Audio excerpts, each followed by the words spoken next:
Evening, everyone. We're going to allow just a few seconds for, maybe that. A few seconds for people to log into the Zoom meeting for, since this is a hybrid meeting, the Newburyport Historical Commission for, what's it, April 25th, 2024. So we'll officially start in just a few seconds. See.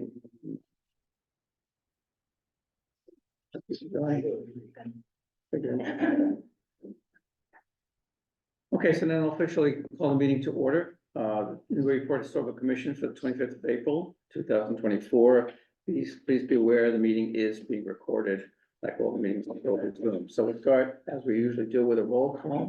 Since we're here in person, this is our first in-person meeting in quite a while. I'll start in sort of directionally with Andrew Bernhardt. Here. Oh, Sorry. Wrong direction. I'm looking at Ed Neumer. Ed Neumer is here. Okay, and thank you, Andrew, on my apologies. Biff Baus, Vice Chair, Mark Sandrone is absent. Christopher Fay is over there. Chris Sautel is here. And speaking is Glenn Richards, the chair. So let me just make a little note here. And we'll get to our first order of business. And if we have there almost certainly will be a public comment period, so I'll explain the rules around that when we get to that. Okay, so the first item on the agenda is a demolition delay application. We have a few of those. The first one is for 22 Dove Street. Who is presenting for that? You are? Are you Michael? Okay, so Michael, since I assume you're not an attorney, a real estate attorney or anything? Right, so I'll briefly explain the process if it hasn't already been explained to you. So with the step right up. The demolition delay, we have to determine whether the first of all, the structure historically significant and considered for preservation or not. Where yours, I think it was, it's that it's at least 1890, if not older. So that qualifies for being historically significant. So we'll need to decide if it's quote considered for preservation. If it is, then we have a public hearing as to where we look at your what's called a demo plan, which says what you're going to demolish and what you're going to rebuild. And there's a vote on whether the structure is preferably preserved. That means that it shouldn't be demolished and it imposes a 1-year demolition delay. However, since now I assume, are you prepared to show us your rebuild plans, right? So we'll go over those, and if we find them that they don't have any adverse impact on the historical nature of the property, then we can take a motion and vote on it to approve those plans, and that lifts the demolition delay. So if we can potentially wrap the whole thing up in one session. I hope that was more or less clear. That was perfect. Thank you so much. Okay. All right, so do you know anything, you want to add anything to what we already know about the structure, which is just that it is listed as contributing on the district data sheets. There were 2 different dates for its origins. With the first part of this, we don't need to go into your plans for what you're going to do yet. We first have to decide if it's going to be quote considered for preservation. Okay. Any thoughts from my colleagues on that? No. Does anyone like to make a motion that it should be considered for preservation? I make the motion that it be considered for preservation. All right, so we'll make a motion that it's historically significant and considered for preservation. That was Andrew. As a second? I'll say. Okay, Chris. Thank you.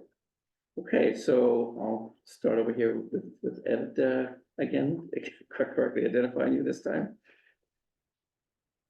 Yes, no, to vote on the motion as I vote yes. It's historically significant and considered for preservation. Okay, Biff? Yes. Okay, Chris Sautel? Yes. Okay. Yes. Sure, thank you, Andrew. Thank you, and Mr. Fay? Yes. Okay. Okay, chair is also a yay on that, so we're unanimous. Okay, so now we'll take a look at what the so-called demo plan review that's open public notice and all that, right, Caleb? Okay, So, I assume well, why don't I let you kind of present to us what it is you plan to do? We want to know like what part of the property is going to be demolished or removed, and what you're going to put in its place. And we'll look, just let me know if I'm off key. Okay, I've rearranged this a bit thanks to Caitlin's guidance, Okay. to know where to start. So I started a bit with just an overview of the pictures of the home. So you're seeing front, left, right, and I've placed in the top right picture an indication of, well, basically where are we talking about here? Mhm. So the proposed works are the addition of a one-story mudroom at the back of the house, Mhm. which you can see is drawn in the shaded picture in the bottom right for context. Okay, Does it make sense what I've shown there? yes, it does. So would I be correct to assume that the only actual demolition would be removing the siding and that part of the house? There's no, like that one-story addition, that's not being affected other than. That's right, Okay. exactly. I think, you know, we may not have a common definition of demolition, and so I didn't want to presume, but as Jennifer explained it to me, the reason for consideration here is that there'll be some over roofing. Yes, the overroofing, Yes, exactly. and that's really the main activity that'll be taking place, which I think is brought in here to find it all. Yeah, the audience, ordinance specifies roof line changes, and that falls under that category. Okay.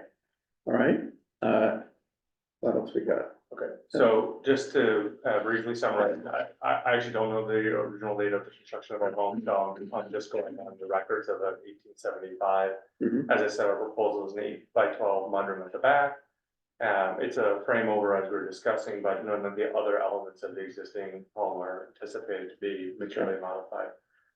It's within the existing setback from our neighbors, and as you saw in the last pictures, it's not going to be visible on a front-on view. And just for completeness, I'm noting that along with this work, and Jennifer explained to me that it doesn't have to be sort of described in this, but just for completeness, we're going to reside the rest of the home, and so this will be of the same style as we're Right. putting on the balance of the house. Right, okay.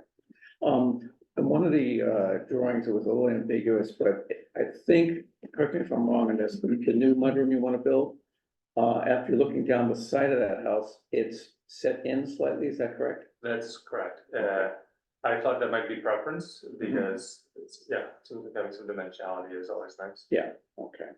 All right, So this is the picture that you were seeing as I shaded in. Yeah. For reference, the next one is the, just a top down, and I've drawn to size, to scale, the location of the proposed addition. okay, And here is a rendering of the works, not shown, and I've labeled it here as, well, the stairs that are coming out of the current, and the stairs that will be coming out of the future. There are two reasons for that, but the most important of which is that we just haven't decided what we're gonna do with it, so. Okay, and so that's what you're seeing, and then here you're having just a top down, and it's showing the current setbacks and that this is fitting within them. okay. That's more or less it. This is just another shaded view. Thank you, Michael, that can be so informal. Any questions from any board members for Mrs. Terra? The windows, what's your plans with that? Type of windows Just into the addition, in the, our expectation is just a straightforward double hung new construction window. What would have been your question there? Just- well, are they similar to what Oh, yeah, already there? yeah, right, and what we're having just sort of traditional replacement windows within the home, and this will be matching. You say within the home on the, sorry if I interrupted somebody else, but so you're replacing other windows around the home as well, or just, are you just referring to the addition? So, I was just referring to the addition. Okay. When we do the remaining siding works, we are not planning to replace the Okay. windows in our home. If we did, they would be same size and color. Okay. Any other questions? I just want to make sure I heard it correctly. So the proposed mudroom is inset a little bit from the side of the house. So it's not flush with the side. Right, 6 inches in. Yeah. That would have it. correct. Okay. Okay, then, at this point, we'll have a public comment period. Now, I don't know if there's anyone on the phone, but I'll go through the whole, or on the Zoom meeting that was gonna comment, but the whole deal is as follows. If you wish to make a public comment, if you're here in the room, just raise your hand and wait to be recognized. And when you are recognized, just, state your name and address and make your public comment, try to be brief. If you're in the Zoom call, use the Zoom controls to raise your hand. If anyone, I don't think anyone's on the phone, but if they are, *9 will raise or lower your hand, and *6 will mute and unmute you. If there is anyone on Zoom, once we will unmute you on our end, then you also need to unmute yourself on your end. Okay, so with that, I'll officially open a public comment period. Is there someone in the room that would like to make a public comment? Not seeing any hands here. Do you see any hands raised in the, no. Going once, going twice, sold. Okay, so it looks like there are no public comments. So any thoughts and comments from my fellow commissioners as to whether the first motion will need to be that it's historically significant and preferably preserved? And then we can, if that passes, we'll have a vote on the proposed plans. I think we can make a motion that it's preferably preserved. Would you like to make that motion, Biff? I will officially say you've made the motion. Okay, is there a second for this motion? Second. Okay, so the motion is that the structure is historically significant and preferably preserved, which if it passes, will impose the 1-year demo delay, and then we can take a vote on the plans. Okay, so from this, then it's time, Chris Fay. Yes. Okay, hang on a second, I'd like to take a record of the votes here. Bear with me one moment. You finally get to see what you're doing. Yeah, you see all my little secrets. Okay, so, next, Mr. Bernhardt, Yes. okay, who's next, Chris Patel? Yes. Okay, Biff, Yes. okay, Yes. Ed, okay, and I'm also yes, so that's unanimous. So now, is there any discussion we want to have before, taking a motion whether or not to, approve the proposed plans? Okay. I'll just say that I appreciate that what you're doing is, set back, so it's not really overwhelming the structure in any way or really changing it. So I'm really happy to see what you've done there and the size and the structure of it. Thank you very much. When my wife and I's mothers found out that we were thinking of this, they said she would get 2 stories. So I'll let them know. Just more. room. Yeah, well, yeah, there's reasons for that. Without getting too long-winded about this, it's not a question of our personal opinions. We're obliged to follow the guidelines from the Secretary of Interior and so forth. And one of them is about additions and so forth, about them being inferior in the sense of not taking too much attention away from the historic structure. So that's kind of what Biff is referring to there. And I agree with the comments, Biff. The size, the location, the inset, all to me says it's not going to have any adverse impact on the historical value of the house. And does anyone like to, if there's no other questions, we can have a motion. Someone would like to make a motion to approve the plans. I can make that motion. Okay, thank you, Biff. Is there a second? I'll second. Okay, thank you, Chris. Okay, so start down this and again, Ed, Oh, yes. your approval, okay. This vote, yes vote approves the plans and just the demo delay. Biff, Yes. okay. Chris, Sotell, Yes. okay. Andrew, Yes. okay. We're sailing through this, Christopher Fay. Yes. And I'm in agreement, so that's a unanimous yes. So what this means, Michael Starrett, is that you, for a few seconds there, you had a demo delay, but you will be able to get a building permit for demolition, is I believe the correct term, because we don't find any adverse impact from what we want to do, and so there's no demo delay for you. So thanks for coming in, and good luck with your house. Are you a fairly new owner of that house? I think we've owned it for 2 years now. Well, for me, that's fairly good. Yeah, well, I've been relative in to the my home. place like 40 some. odd. Yeah. All right, well, great, well, thank you very much. Super, thank you You very can much. stick around or you're free to go. I would love to stay for all of your business, but I'm gonna go put my son in bed. Oh, Thank you very okay, much. we can understand. Okay. The next item on the agenda is 14 Norman Ave. This is Mr. Braden Monaco, I believe, is the developer here for MFG Ventures. And he's on the Zoom call. If you can hear me, is he unmuted? All right. Yes. I am Okay. here, sir. Okay, we heard you too. Do you mind unmuting Chris Ferrant as well? If you don't mind, my partner, just in case he wants to chime in.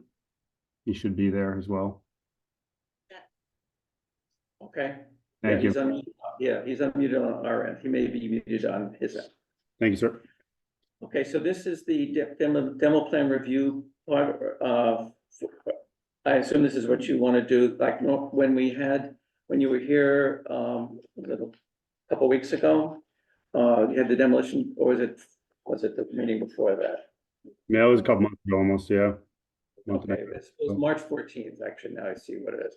Okay, so we voted it was historically significant, considered for preservation. There was no demolition plan review at that time, so that's why we're here tonight, correct? Correct, sir. Okay, so what would you like to tell us, Braden, if I would be so informed? I appreciate the time, and first I apologize for not being there in person. I would have loved to be there. I didn't know that this was the first back on the hybrid, but we are here via Zoom, so I appreciate it.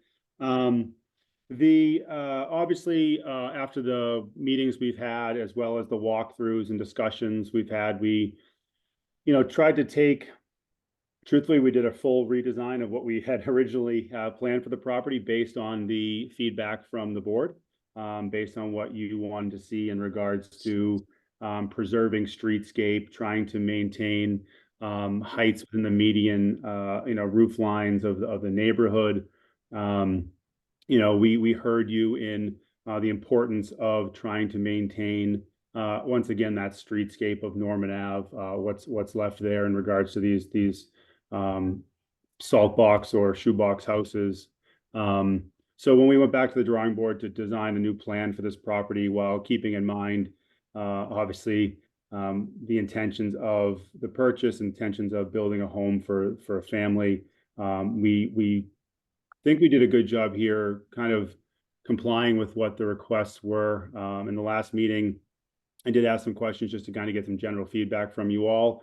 What we heard was streetscape was most important, understanding that the structure itself was not in any great shape to try to preserve necessarily as much as preserving streetscape. So what we did here is we really modified the project in bringing it to kind of it's obviously a two-story structure, but keeping horizontal lines in the front of the house consistent with what the requests were from the board, keeping the roof line down significantly from what you traditionally see on a two-story home, as requested by the board, utilizing dormers and such to gain the square footage necessary to get a home that most folks are looking for these days. That being said, also keeping the massing on the front of the house down and building, because it is a deep, big lot, allowing us to build some of the other massing down the back of the house, though. So from the street, you won't see the vast majority of some of the square footage, the garage, et cetera, behind the house. So here we tried to keep that Cracker Jack box style. It's actually the size of the house right now is consistent, pretty consistent with the width of what the house is on the property today.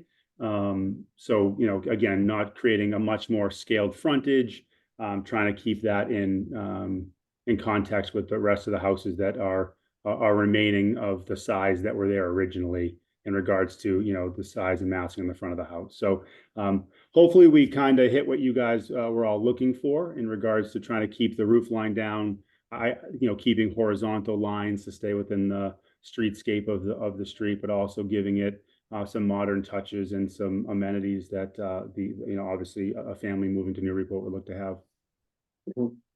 Okay, well, you've got a bunch of other illustrations and plans and elevations there. You want to go through those quickly?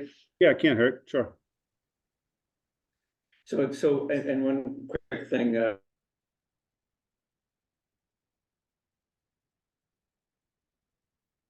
Yep, you just cut out. it's kind of obvious, I suppose. So the demo plan is, no, it's not going to save any part of the old structure. No, to save the old structure, again, I kind of going off the last conversation was it wasn't as important to save the existing structure as it was to try to build something back that maintained the streetscape. Obviously, again, the home not having any sort of foundation or structural component really to support any sort of more massing to it, it would require putting a foundation under it. Okay, go ahead. All right, so yeah, second, obviously, I'm just trying to scroll through where you're at. You're on slide 7 now. Yeah, you should be able to see it on the Zoom. Yeah, meeting. yep.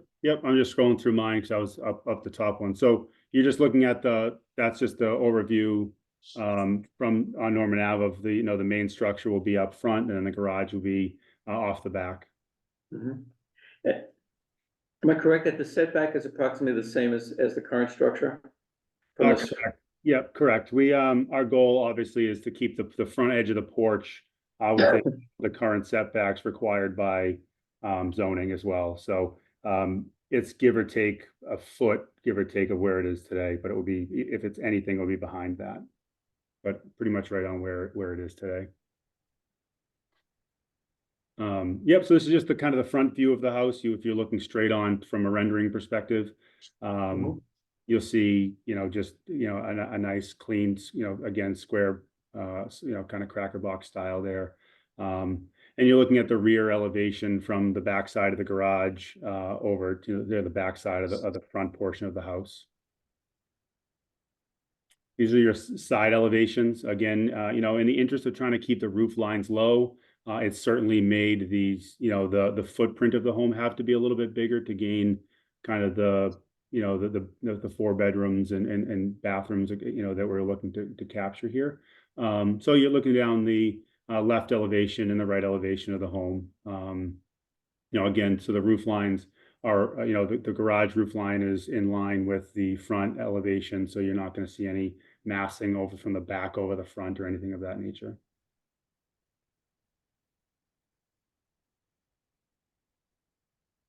Oh, that's it, okay. Okay, any questions from my fellow commissioners before we have public comment on this? Or Mr.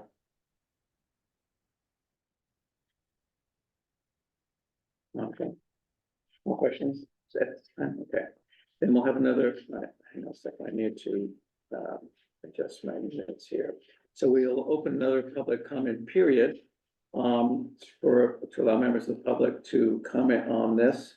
Again, so the same thing applies. Yeah, I think we have people in the room here that wish to comment. So just raise your hand when you recognize, state your name and address, and make your comment. So it's now open. So if anyone wants to make a comment, raise your hand. Okay, I see a couple people. I know you were anxious to go. Why don't you let me start with you over there. Can You you, want me to stand up or you want me to? well, we'll hear you better if you stand up, but you don't, not required to. Is there a developer here for this? He's on the Zoom call. I live at number 8 Norman Avenue. My name's Ed Anderson, Okay, thank you. and I know a considerable amount about the properties in my neighborhood. I have one of the original 30 things and 30 buildings that were built here around 1949 to 51. And they do have steel beams underneath them that were made by Bethlehem Steel. And a lot of them have no basements. Some of them do, but most of them don't. And these properties were built for people who were veterans. And they were coming back from World War II and they needed someplace to live that was reasonable. And they were reasonable but a lot of them were built in 2x3 construction. So the walls are 2x3. They were built up in New Hampshire, brought down, set on these beams. And then, a chase was built in the middle of them. Say this big by this big, where all the water pipes coming in from the street come in through that. And all the water going out of the house goes out through that. And these chases that they have, a developer told me across the street when he was working on number 7, they cannot lift up the building and do anything under there. They have to demolish the whole building, get rid of that chase, and then they can do the whole thing over, because they were never made to live as long as they were,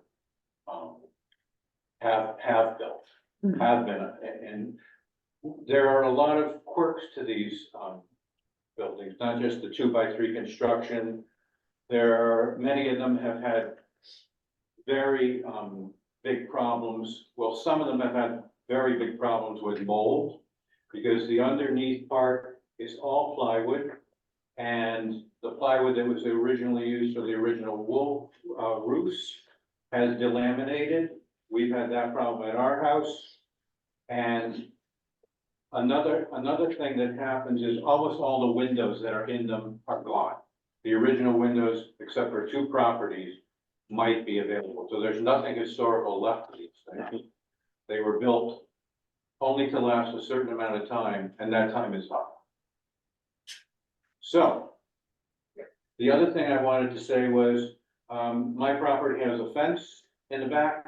And one year we had a shed back there, and our neighbor told us that, around Christmas, coyotes come out of Crow's Lane. They come up North Atkinson, they go down the street from there, and one of them had his foot stuck in a trap, and he chewed it off and ended up in our shed. So you have this, if the developer is listening now, you need a fence in the back of those properties to keep the coyotes out. And the last thing I would say would be, if you allow this developer to knock this house down and put something good, you will be doing all the people in the neighborhood a big favor. Okay, thank you very much. Why? What? Why? In other words, why would we Why be would doing a we favor? favor to everybody? It would be a favor because the properties are disintegrating Okay, from moisture problems because of the original construction. and yours is one of the originals, It is. and you'll probably be looking to sell some. I don't know. I might be there for a few more years, but I do think that at 71, I can no longer crawl under my house and do the things that need to be done. Okay. You have a place under your house, maybe this much tall. And there's the beams above them. I have put all kinds of, moisture resistant plastic underneath my house because that was told to me by the people from Mass Save. Don't let that moisture come up. And then I also went under my house, took me 6 weeks, and I put a skin of foam underneath it with a moisture resistant surface. So I don't know that a lot of the other people in my neighborhood have done that, but I did it when I was younger and I couldn't do it again. I don't know, you look pretty fit. What? I don't know, you look pretty fit, you can squirm under there. All right, we digress. Thank you very much, that was, Ed, I believe, right? Yep. Yeah, Mr. Anderson, thank you, Mr. Anderson. So let's, I believe there was someone on this side here, yes, Yeah, sir. my name's Mike McCormick, I live at 16 Newman Avenue, someone's wrecked the butter, 14. You're the one that sent in the Yeah, letter? I sent the Okay. email, right? Yeah, we did get And I that, watched the original Zoom meeting as a concerned butter, okay. and, I'm sorry, what number, Norman, are you? 16. 16, thank you. So as I was watching this, I was a former history teacher. I mean, exactly you wanna make an argument, this is strictly about history, what Ed is saying is, I think, rationale to keep the building. All the, because that era of history of constructions of buildings, you could make an argument that should be preserved, right? I mean, the spread of the suburbs, late forties and fifties and things like that. So you can make, you know, you don't speak for me yet, you know, they're not doing me a favor. You know, I've been able to preserve my house happily, plan on living there a long time, so, you know. Can we talk back and forth? No, I'm sorry, Okay, so anyway, after the meeting.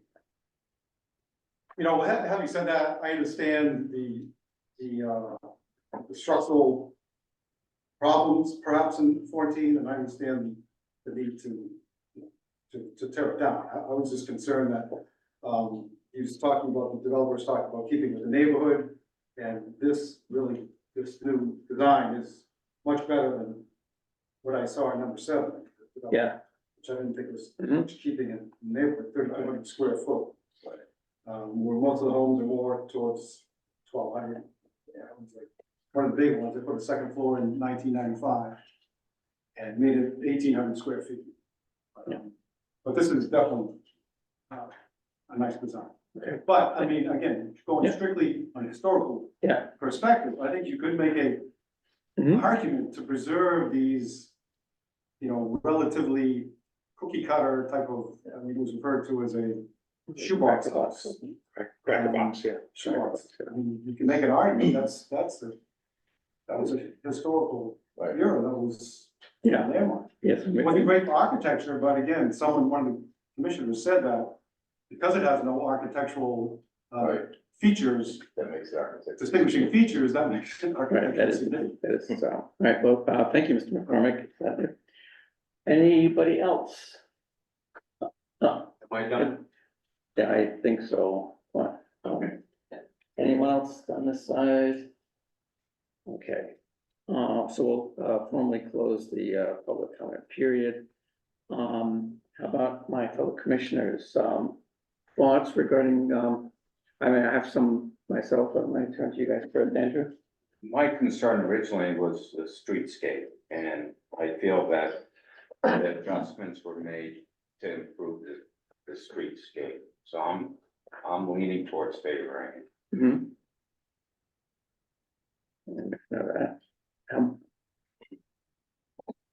That. Okay.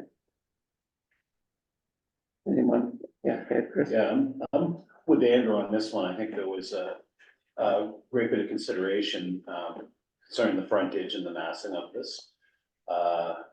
As well as staying within more or less the front footprint of it's not bigger. It's same as the other one, and it's. How do we know that? How do I don't know, know? we don't. Yeah, we have, well, there are dimensions, It's on the drawing. yeah, there are dimensions, I right? mean, it is taller, and Yeah. it is, I think slightly wider. I think I'm glad to see, I'm glad to see a design. Mhm, right, So it's a better design than what we had to look at before, which is nothing. I'm glad that the overall massing of the front is in line, but the styling of it, the kind of the alternating roof line, the steel roof, the kind of exposed beams, all the kind of real modern farmhouse look, I think that's the thing that's troubling me the most as far as if we're going to allow this building to be completely demolished, I would like to see some of the character of that building, not just, you know, kind of the size and width and placement of it. right. I think this is, like I said, better, but I wouldn't consider this done if I was working on this. Ms. Monaco, I've got a quick question for you. What are those round gray things, 1, 2, 3, there's like 5 or 6 of them that belong Yeah, to You're in just, front of the. you're just seeing the footings for the front porch. Those will be underground or, you know. Okay, on the rendering, it looks like they're in front of it, but I see that they're, so those are the supports for the porch, okay, thank you. Yeah, Chris? I would just want to echo what this said, and that, I mean, This is a tough situation because this is, I think it's an historic home. I think we've tried to make that case, that the streetscape is important, that the fact that a veteran of World War II lived there makes it historic. That to me is an automatic. But it is in tough shape and we were, I feel like we were kind of put in a precarious situation, quite honestly, with the sale of the house, with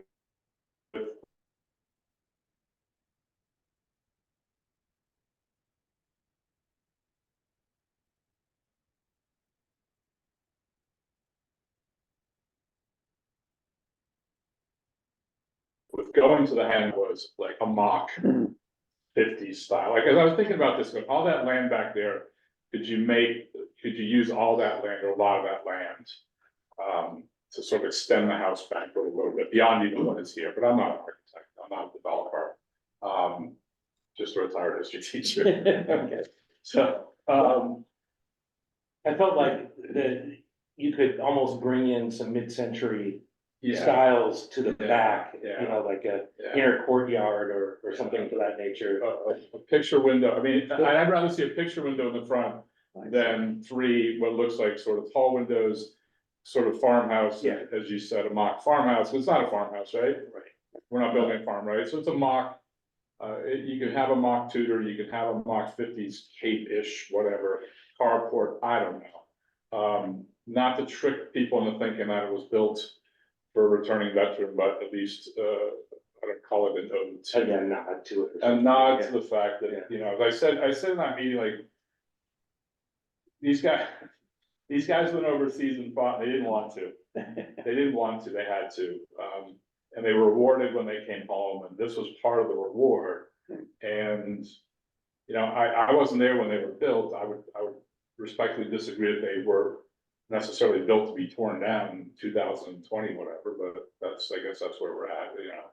You kind of have to keep things up to date as best you Well, can. it was certainly built to be inexpensive. They were built to be inexpensive, but I'm not sure they were built to fall apart either, but I don't know how else. In terms of style, you know, Braden, my only, you know, I was pondering this and I kind of toggled back and forth between these two opinions as far as the styling and also mindful of the fact that it's not a question of whether, you know, we like it or not. It's a question of what's appropriate according to the standard.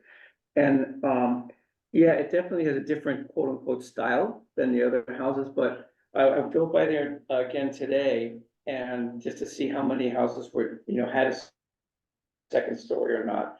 On that side of the street, there's only one other house that's 2 stories. So I was very happy to see that front ridge roof, yeah, I guess the eave line is consistent with that. I think the thing that and it would more effectively match in terms of the overall streetscape if that in the dormer, that whatever, that thing in the middle, that little pop out in the middle, I think it kind of spoils it for me. In other words, I think without that, you'd have the straight, you know, eave line going across, that would be a roughly similar height to the other houses on the block. Clearly, it would be different, because, well, of course, if you look further back, you see the differences in the garage and all the other stuff back there, but, you know, just casually driving by, the main thing you'd see, oh, okay, here's a house that either is a new build or very heavily modified. As far as, you know, the stylistic elements, I sympathize with the comments made about be nice to have something that at least gave a nod or echoed in some way that the aesthetic from the late 40s, but the only thing that seriously bothers me is that the way that dormer has that thing. Would you be willing to remove that, or am I the only one that's bugged by that? No, I'm bugged by it. I'm willing to belabor it. Chris, you said you don't want to belabor this. I'm willing to belabor it because I think we gotta put our foot down on this thing. Yeah, And, It's weird, but I don't, and here, I'll make the case to keep it, because otherwise it just looks like a shed dormer across the front. But it is a little off. I You know, understand I'll that tell you- it was, Mr. I'll tell you- Anderson that made the comment about the whole. Sorry, go ahead, sir. About the whole, I just wanna make a comment, Mr. Anderson made the whole comment about the crawling underneath thing. Right, So I get that, and we live in a world where, you get internet in the house and all that stuff, so I think I'm okay with homes needing basements. But I'm not okay with this design, I think it's gonna put the street going in the wrong direction from a design perspective. I would like to see a little bit of a nod to the no architecture design of the fifties. That was the first house I lived in for 10 years. It's kind of neat in its own way, and you can still do some things with a second floor. It's gonna look really kind of very plain. It's not what the developer wants, because it's not sexy and modern, and he can't point to it as his last sale. And so I think we should put our foot down that, you can't go sitting there selling a lot of pizzazz. It's a plain, simple street, and we should have a nod to the veterans. And I reject this personally, I'm against it. can you, think of, Challenge them, that's what I'm saying. well, two things. First of all, it sounds like as far as the overall massing in terms of overall size, I'm not hearing people being too disturbed about that. It's more, so, What's the livable square footage in this one? did you hear that, Ms. Monaco, your living space square footage in your proposed design?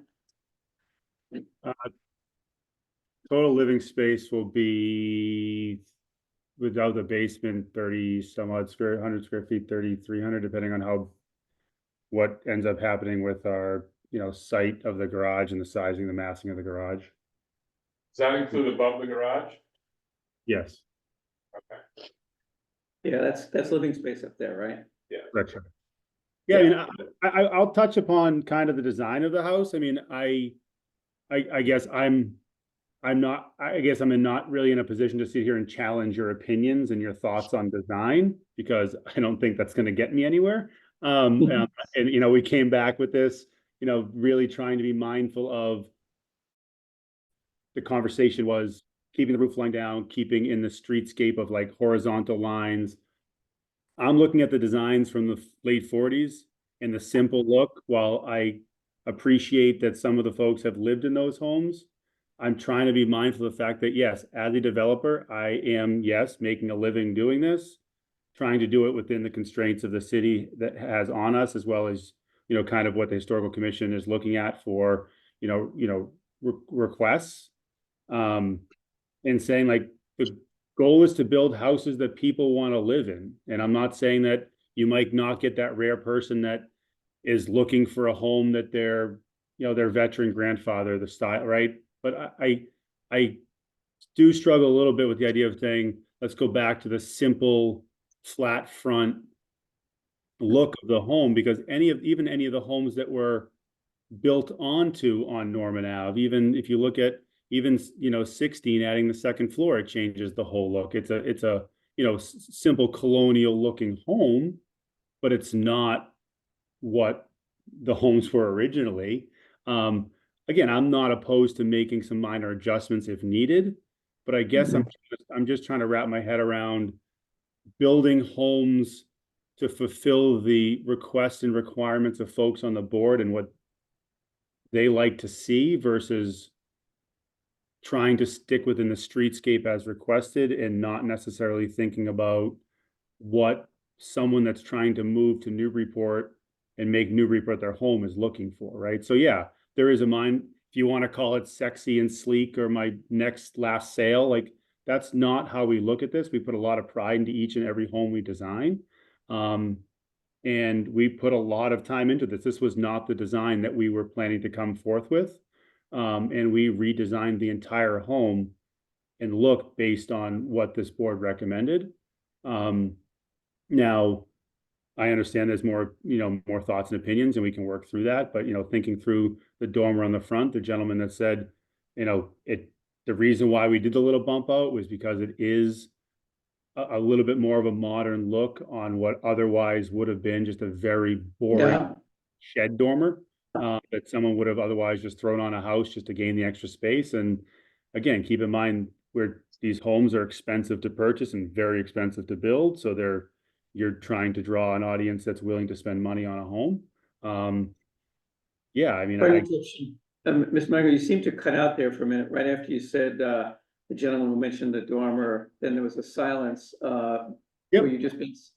no, were you just- I'm not quiet very often, sorry. No, I must have just cut out there, I apologize. No, I was saying the reason why we did that is because, you know, we put the little bump out on it just to give it a little bit more texture so that it didn't look like it's a flat shed plopped on the front of a house. It gave it a little texture, you know, we wanted to put some sort of a small A-frame on the front, but then we're thinking that, you know, trying to keep in, you know, the style of the neighborhood as much as we could, that most lines are horizontal, and trying to keep away from the A-frames on the front of the house for massing reasons, et cetera. So yeah, we decided to just put a little texture on it so that it had a little bit of a bump out. Okay. Okay, and the last comment I'll make is that we, as a commission, need to be mindful that one of the, in terms of styling, in thinking about it, I think that, the Secretary of Standards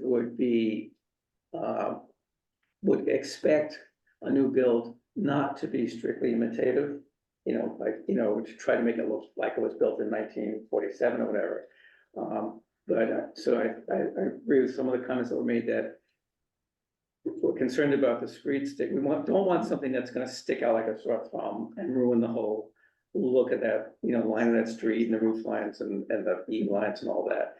And Mr. Monaco, I do compliment you for as far as you've come. I think you're very close to, and I heard from my comments, my fellow commissioners feel that, you've done a pretty decent job of trying to accommodate our concerns about the streetscape. So I will say that, well, that's all I'll say. I was the one that made the comment about the kind of the bump out on the dormer. True, it would be a plain dormer without that, but that's how most dormers in that, in town look, they're fairly straightforward shed dormers. I don't think that's really, not necessarily a negative hit on it. Anyway, and as far as the styling, I get it, it's not gonna look like it was built in the late 40s, and, I personally don't have a problem with that. I don't think it's inconsistent with the standards. It's obviously a new build, but we've tried to make it fit within the neighborhood context. So that's all I'll say. Any final comments before we attempt a vote on a motion as to the approval or not of the plans? Don't see any hands. Would anyone like to make that motion? Motion would be that, to approve the plans. Yes vote would mean that you can go ahead with this design, and no vote, we can make suggestions as to what we think would need to be done to, get a final approval. So is there that motion? A motion to approve the plans. Okay, thank you, Andrew. Okay. Is there a second? I'll second. Okay, Chris, thanks. Okay, stand by. So, I'm back to my alphabetical order list. So Andrew, you're first this time. Yes. Okay.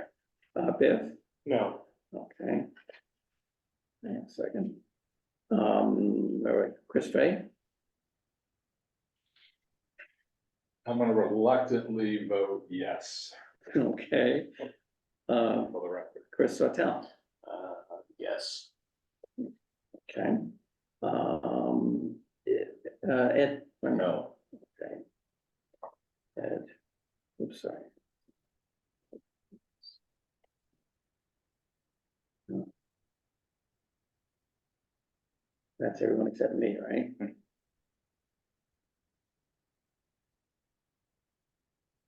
Well.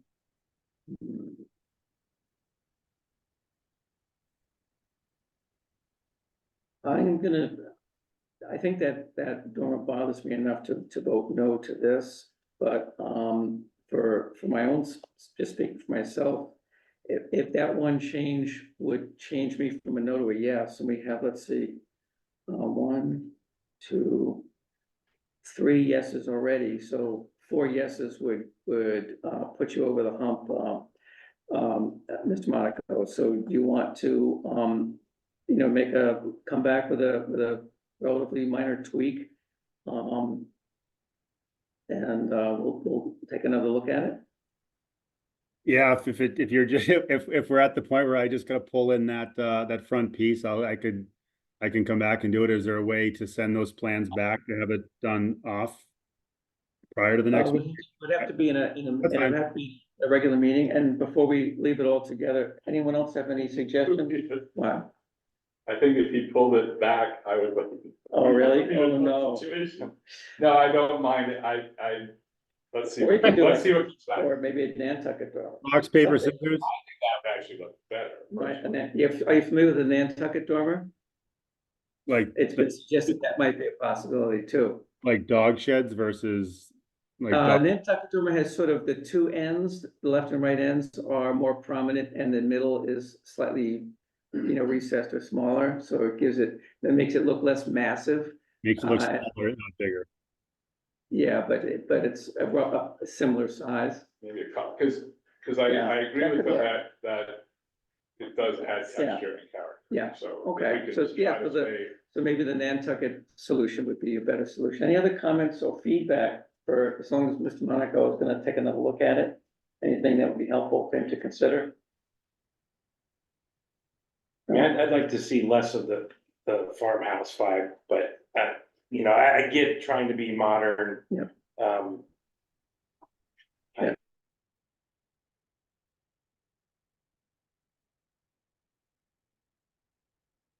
I just, Okay, just don't call it a farm. Right, almost over the hump, almost there. Can I ask you one All quick, on the Nantucket side, would you prefer the dormers on the front to have a little bit of a peak to them, like a little bit of a gable, or do you just want to set the middle back versus forward? I assume you're working with an architect. Why don't you discuss that with your architect? We're, kind of not a design group here. I think that we basically agree with you that it'd be nice to have a little bit of visual interest to that dormer versus just a straight flat across the board. Yep. But I think a recessed middle would work better than the one that comes out, especially where that makes it in the same plane as the rest of the front, where the dormers are supposed to be set back slightly. So, both of those reasons, it would be Fair enough. better to have it back. And you and your architect can discuss, because it might involve complications with the roof line and this and that. So, up to you guys to work that out. We will set I'm that. sure you'll be able to back. come up with. Yeah, we'll set it back in place and we'll see you back in 2 weeks, hopefully. Okay, very good. Thank Appreciate you. your time. Thank you so much. Dan, thanks for your efforts on this. Thank Thank you. Bye-bye. Okay. All right, next is 74 Purchase Street. Looks like we have some people are leaving the room. Okay, that's fine. Andrew Wilson and David Keary. Yes. They are both here? Yeah. Which one are you? David. Okay, are you the architect? Yeah. Okay, and Andy you look familiar. Yeah, I'm a charter student. Oh, okay, there you go. That's where I know you from. Okay, so, let me then. So you're here for a demolition delay hearing. It looks like, and at 328, we voted that 974 Perch Street is historically significant in terms of preservation. There was a few things that troubled us about the plans that final vote for the plans didn't go through. So you're back with some altered plans. So why don't I just turn it over to you guys and let you explain what's changed from the original set and why you think it'll be better. Thank you. I'm Dave Keary, designer for the, Andy and Karen who are here. I'm gonna speak up a little bit, so that's, thanks. I'm Dave Keary, and I've been working with Andy and Karen on the design of this home on 74 Purchase.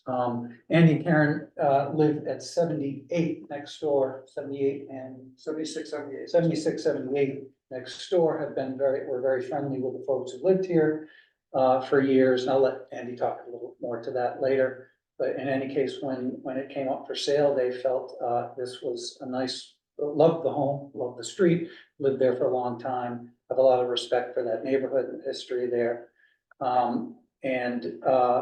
Felt this might be a downsize opportunity or otherwise, and so took on the project. And in doing that, wanted to basically keep the house as it is. There's a main house. When we go through, let's see, are we on the original right now, or are we? No. This is the new. Yeah. Would you all like me to do a quick rehash of the last go around? Just If you could do it briefly, I I'd personally like to appreciate show it. you the Yeah. photos, if I could, please, Okay. yeah. So, I'll quickly go through the presentation. This is the home from the front. And, original, yes, that document has the dates of, let's see, we're at 1845 main house. 1895 is what it's listed as addition. We believe, and because they were friendly with the original owners, which were several generations in that house, they said the original was that front main box, and the addition in the 1895 was a rear box, and there is a shed off the side Right. of that. Seems like perhaps that was all at the second piece done at that time. So that's the history of the property. You can see overview. It's long, thin, of which there are several like that in town. And this is the street view. Looking, let's see, up at the top left, we're looking east. And you can see the home, it's a little difficult. The third one, it's white, thank you, from the street. So you can get a sense of the character. There's a lot of gable forwards, as well as on the other side, gable in the other direction. Looking west, the bottom left, the peach colored house is Andy and Karen's now, and the house beyond is the house 74 that we're talking about now. And finally, on the lower right, the same view, but on the same side, you can barely see it behind the tree as you walk along the street on Purchase. The house itself, from the front, the top three photos show left side. Hard probably to zoom in, but the piece that we're talking about in terms of the demolition is a 4x14 shed roof, 1-story piece on that you can kind of see in that top left. Yes, the best photo of it is what Caitlin is circling right now. There's a small toilet, sink, bathroom on one side, and a small vestibule about 3.5 by 3.5 that enters into what is then a kitchen that is part of the 2-story structure. From the rear, you can see the lot is quite long, so you can see the main gable in the rear. Excuse me, the gable that you can see is the second addition, and the shed is off to the right side of that. And the bottom right picture is from the west. Basically, you can see a gable protruding, both from the top right picture and bottom right picture. You can see what's happening on that side of the building. Their plans are basically to leave the building intact, the 2-story piece, main box. There's a window on the 3rd floor of that little bump out that they'd like to do something nicer there, a little more character. And yeah, we could go to the elevations for that. Actually, this was the former design, which the commission had some issues with. What we were hearing was some issues with roof line. We were hearing some issues with windows, relating, not relating to the existing structure. And so that's, and some size issue on that 2nd floor.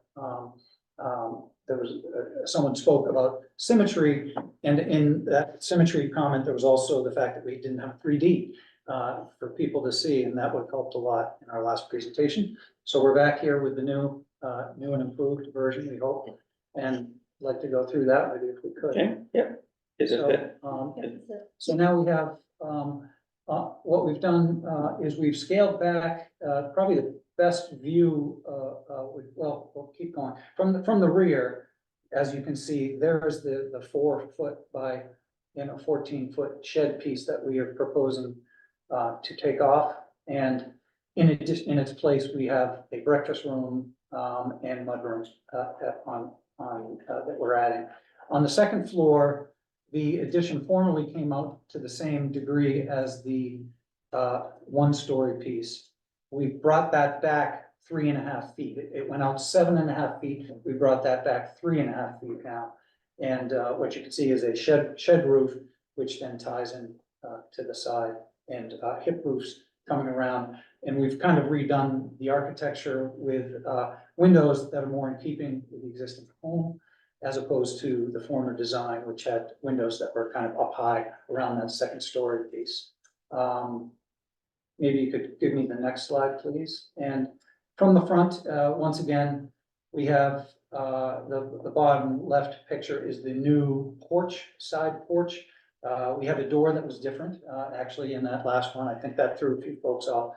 The door is a little more in keeping with the front, the divided lights, as is the second floor window. There's a right-hand piece that someone had commented about symmetry. So symmetry is a little difficult because most of these homes honestly are not symmetrical. But I think the perspective view will serve us well for this. But to speak to that, we certainly wanted to respect that and bring that back in keeping with the right side when looking at it straight on. You'd have to be kind of straight on across the street up on the second floor to see it like this. But at the same time, it's a nice way to, it warrants a good look. Can I ask a slightly geeky question on this? Yeah. Low, and the two on the right, on either side of the piece, the middle piece, there's what looks like stray shutters, like They what? truly are. Yeah, there is a shutter on that little 4 foot, a window, and they just placed the shutter. The shutter Oh, okay, so it's an open actually mounted shutter. to the side. Right, you see the windows from the, Oh, got it. Top All right, so that's elevation. those windows. yeah, Okay, yeah. all right. So yes, it's clear. So it is a shutter. It's Okay. interesting, yeah. Yeah. And then Okay. the last slide shows if you're walking right in front of this, what's it going to look like? And this is what we were lacking last Okay. time. So this is a 3D view. I don't know if you can blow it up at all, but you can kind of see. Sure, she can. Okay, Sure. so we have a porch and the mudroom, and up above a bathroom.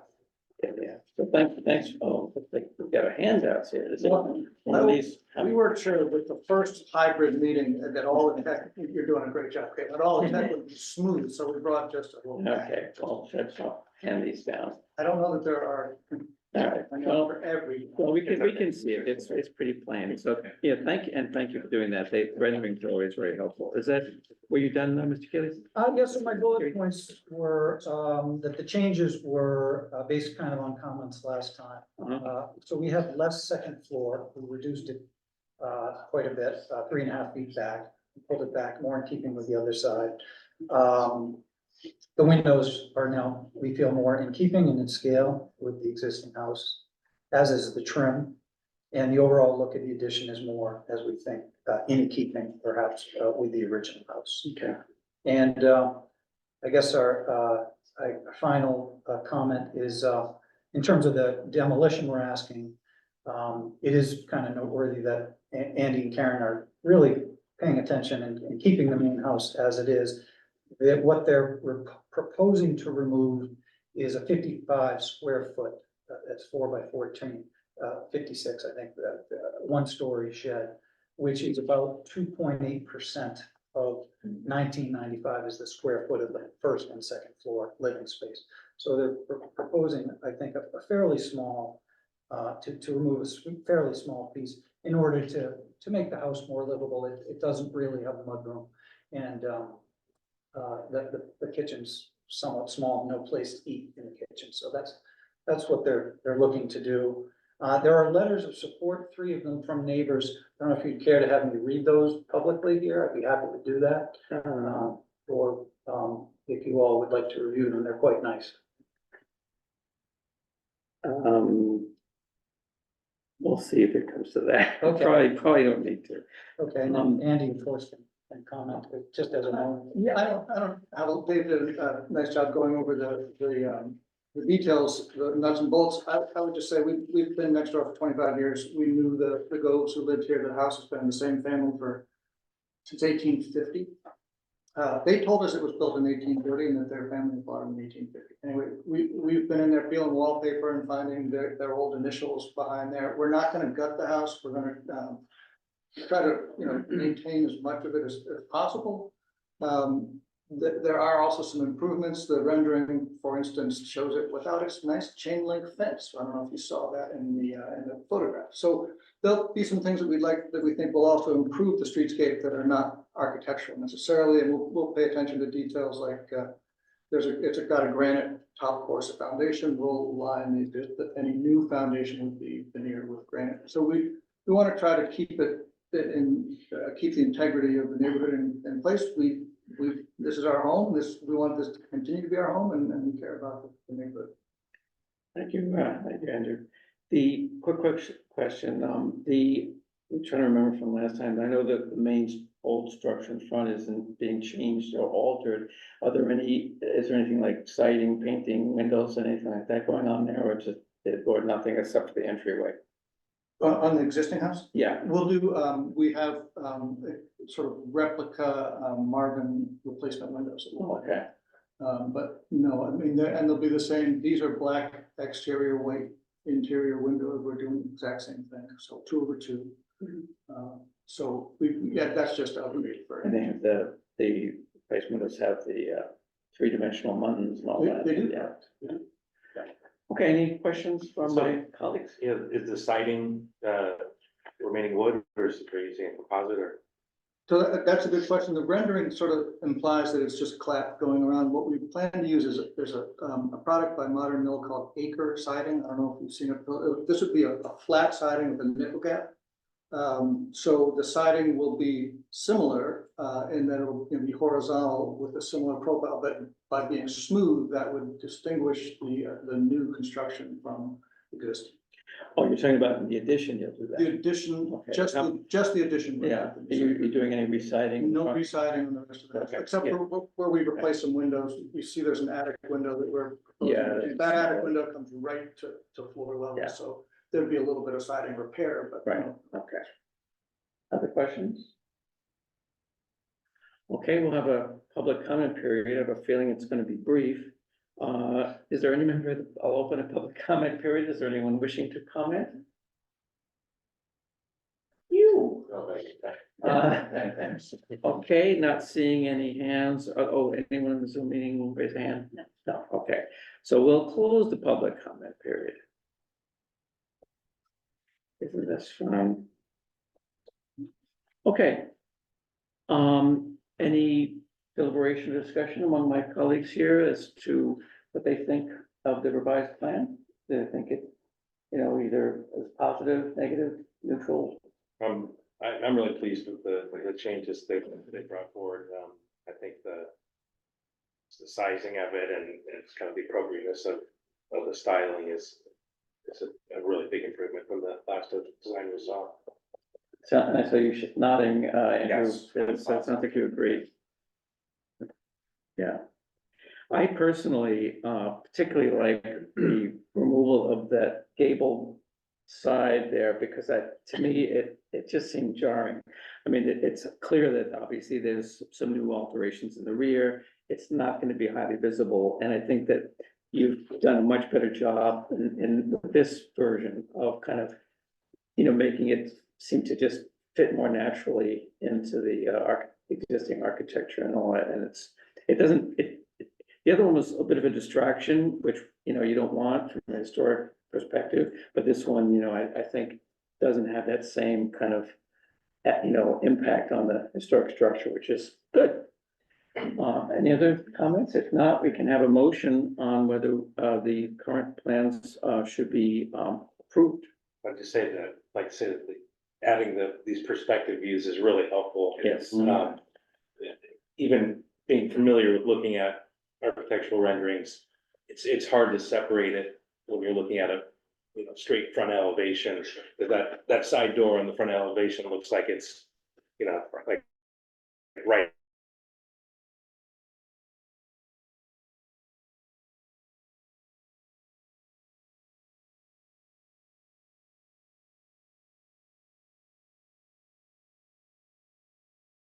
perspective. So things that will actually in real life appear smaller, don't, because it's all on one plane. Well, I'm sure you're familiar with the problem.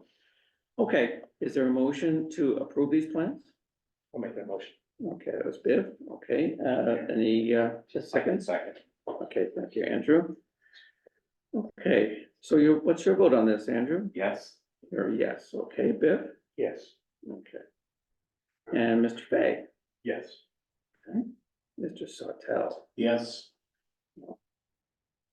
It looks like you're going for a sweep here, and Mr. Yes. Myra. Thank you, Ed. And the chair also agrees, so you've swept the board and what that means is that the demo delay is lifted. So you can apply for the demo permit to do the building permit to do the demo and rebuild and all that stuff, and good luck. I Thanks very much. wish you good luck with your project. Thank you very much. Okay, thank you. Are you guys liking in-person meetings so far? No, it's okay. Well, we're moving right along. One of my colleagues on the zoning board of appeals assured me it would go more quickly in person. So far, it looks like he may be right. It's too bad we don't have a buffet, So what happened to that? COVID. The buffet dinner. Okay. What? Louise and Andrew, tell them to come on down here Oh. closer. In Okay. case I need to, that's with them, right? Okay, next, we have a demolition control overlay district, DCOG for short advisory review being requested for 25 Ashland Street. I see Attorney Mead is here from Mead, Tolman and Costa. Familiar face. I don't really have much to say about it. I wanted that you just proceed. Sure. Attorney Mead. Thank you, Mr. Chair and members of the commission. It's great to see you all in person after 4 years, right? For the record, Lisa Mead, Telman Costa, 30 Green Street in Newburyport. And with me this evening is Matt Langis from Scott Brown Architects and our clients Andrew and Louise Simmons here, who are the proud owners of this home. And we are here for a DCOD review because we are proposing to take off more than 25%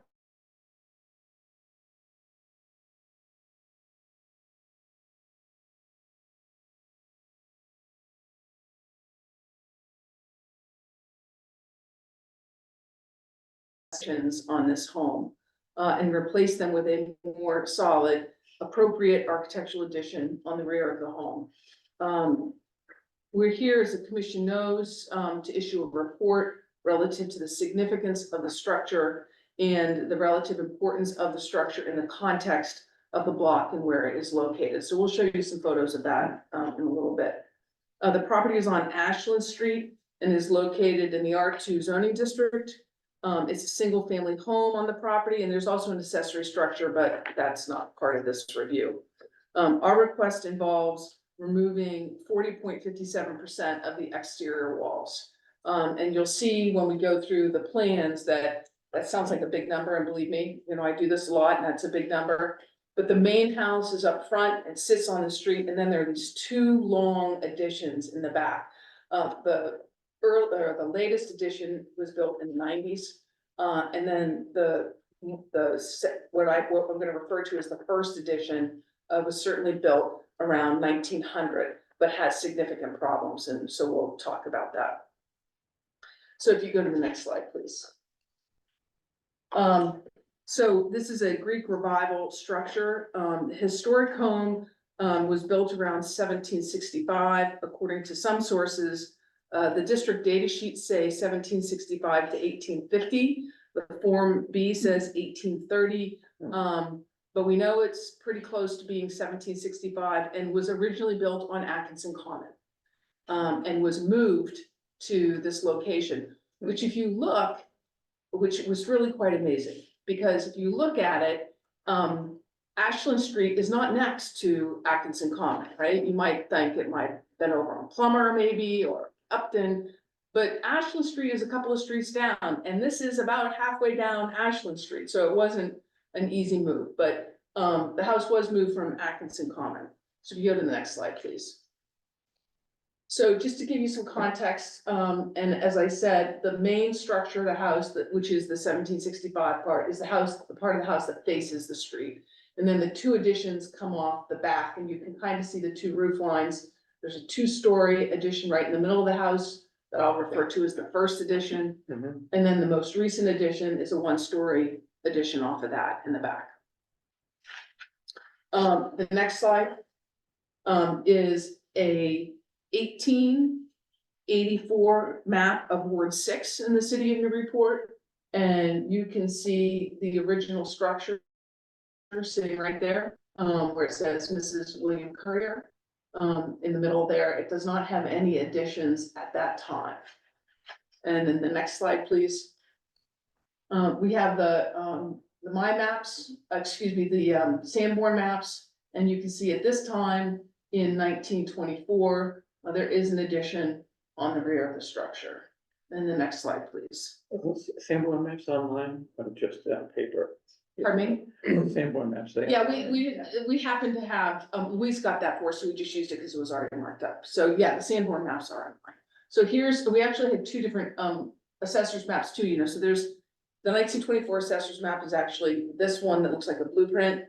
And then the next one, which you would have digitally as well, but here's the 1924 assessors map, so it's the same thing, same addition on the back.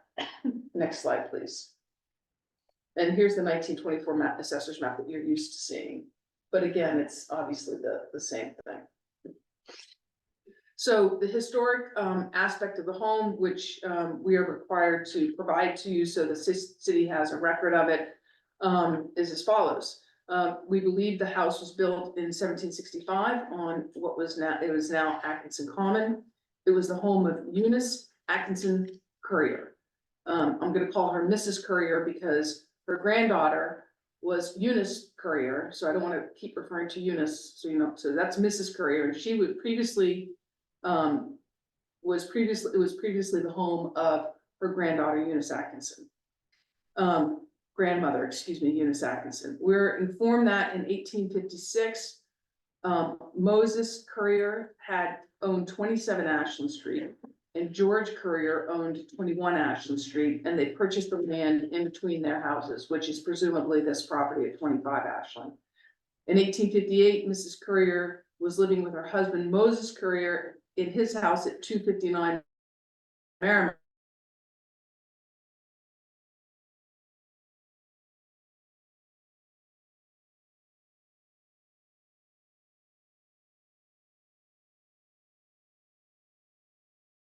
Street. Hamilton was presumed that this house was moved from Atkinson Common based upon the information we found from the archives as well as John Currier's book.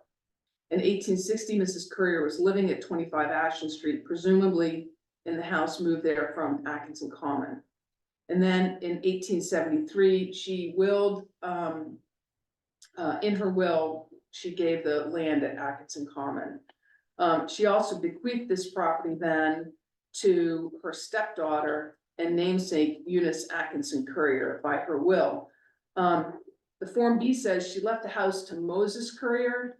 She may have, because her granddaughter would have been very young at the time, and so she may have left it to him for use by her granddaughter then Eunice, who was only 8 or 9 in 1873.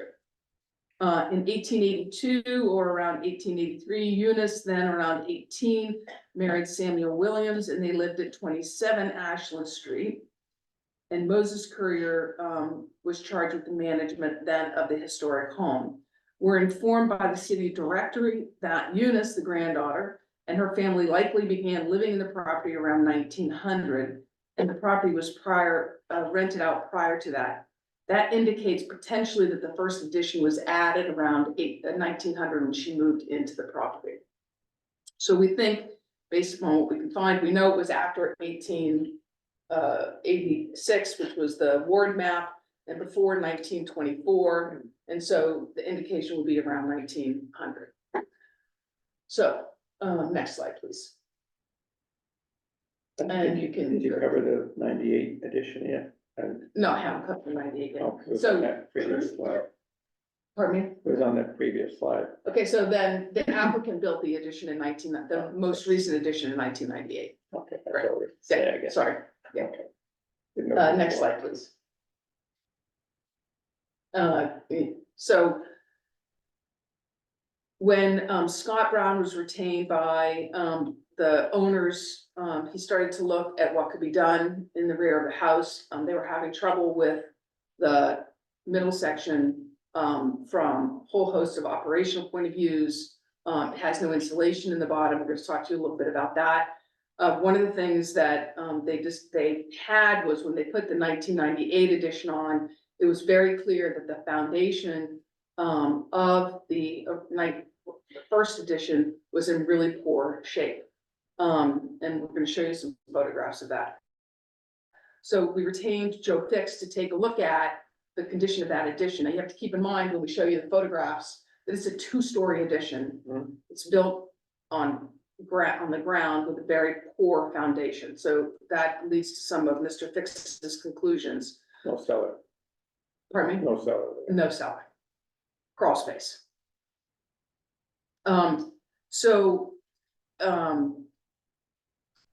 According to Joe Fix, the brick and rubble foundation of the first edition is in poor condition with large cracks, possibly due to shifting and settlement of the soil under the foundation. He states in his letter that the addition is built on a rubber perimeter foundation, which encloses a very shallow crawl space and an earthen floor. His letter states, and I quote, "It is apparent that several areas of the brick and rubble foundation are in poor condition with large cracks, possibly due to shifting and settlement of the soil under the foundation. The poor conditions and cracks in the foundation of the L indicate poor structural integrity, and the foundation requires repair regardless of any other plans for the renovation." He says, preserving the first edition while repairing the foundation, whether for renovations or simply for repair, would require much difficulty, danger, and expense. Particularly, it would require underpinning as the method he would recommend.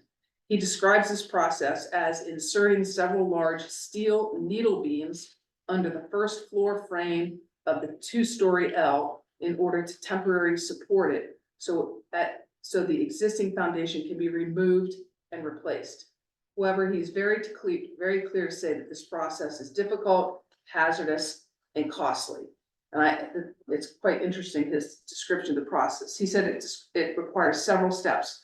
The first of which is to expose the first floor of the structure in order to assess the framing, that would be from inside, to determine if and how it could be supported on the needle beams. In order to do that, you would need to remove sections of the existing floor since the underside is inaccessible. Then sections of the foundation would need to be removed in order to insert the beams. Foundation is already in very tough shape, and this is further complicated by the concrete foundation at the 1998 edition. Mr. Fix very clearly says that given the precarious nature of the two-story structure and rubble foundation, worker safety would be a concern. His words are, and I quote, "Any attempt to keep and maintain the wood frame structure of the 1900 L would be fraught with difficulty, peril, and extreme expense. Indeed, he does not recommend keeping it." So let's go to the next slide. So these are from the 1998 construction. And so here is one view of foundation. Next slide, please. And here's another corner of it. That next to where the basement of the addition is. Next slide, please. And here's a closer view of it. And you can see the condition of the bricks on the back wall. Next slide, please. Can I ask what was going on there? Looks like forms. Yeah, those were forms for the basement of the most recent addition. But These you were can- taken in 98. These were taken in 98, that's correct, yeah, these were taken in 98. Oh, okay, so Yeah. they're building that 98 edition. They're building that 98 edition, that's. To the right is the circa 1900 Correct, edition, okay. correct.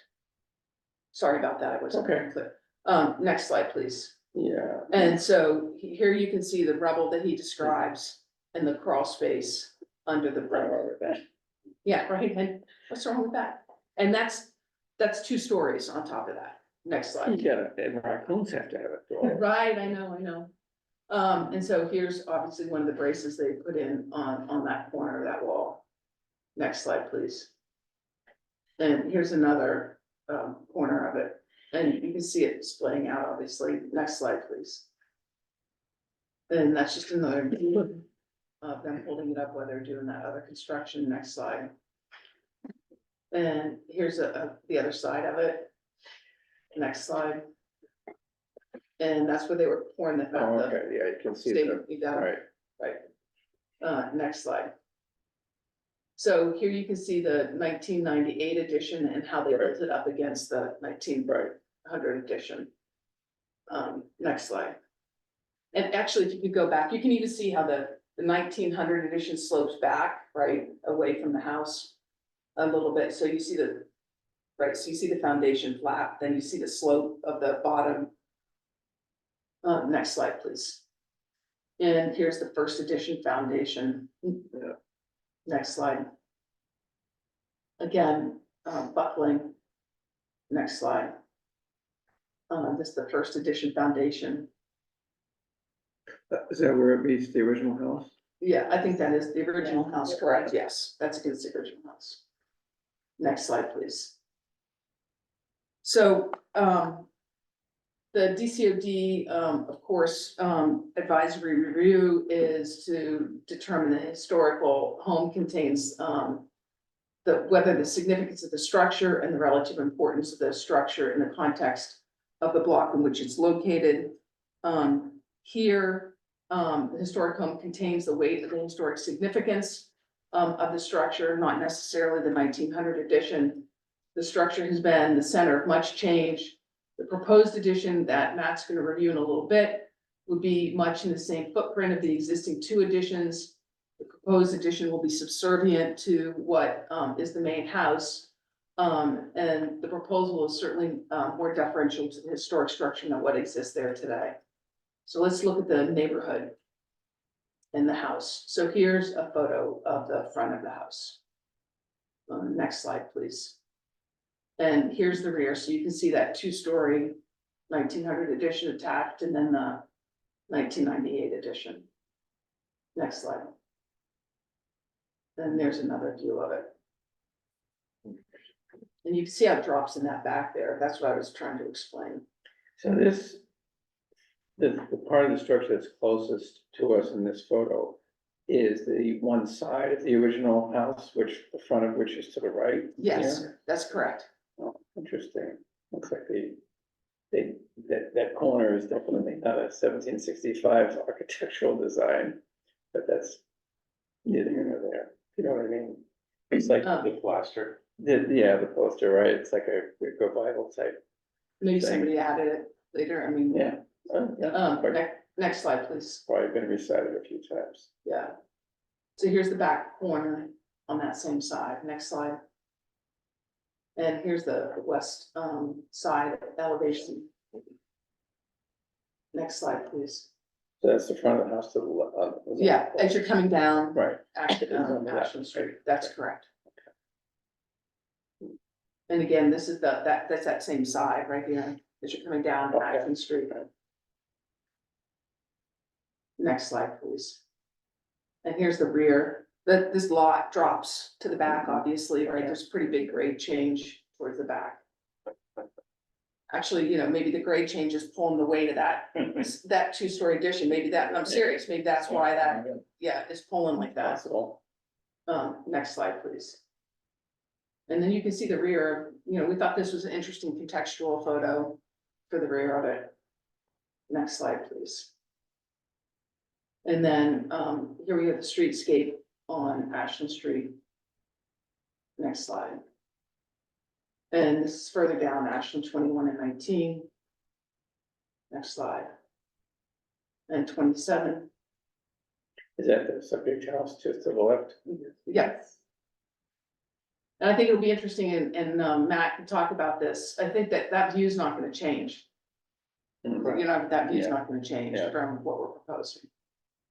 Next slide.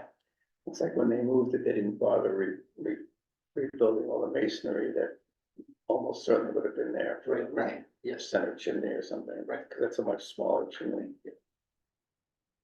29 Ashland, next slide. And 31, so it's all on the same side of the street, next slide. And there's our incursion, we all know this place. Now I know what we are. Now you know. Landmarks, right? Yeah. Next slide, please. 22, 24, and next slide. 20 Ashland, so now you're going down to where the other work was done towards the bottom. Where the mechanic store is, Christ Mercy. Next slide. And here's the floor, the site plan, so with the site plan, you can see the original structure in the back. The small, you see the rectangle in the middle, which is the existing addition. And you can see what's being proposed, and what I'm gonna do is let Matt walk through that in his architectural drawings. So next slide, please. Actually, Caitlin, would you mind just going back to the previous slide? Just want to talk about this real quick. Good evening, everyone. Matt Langis, Software Architects, 48 Market Street, Newburyport, for the record. Before I jumped into the architectural drawings, I just wanted to give you like a quick overview of our progress so far and how sort of, and what challenges we've run into. We've been working on this addition for months. We've gone through a ton of different options, but, or most of those options actually are, we're using that existing left and right addition, keeping it exactly where it is, the first edition, I guess we were calling it, in the newer 1998 edition.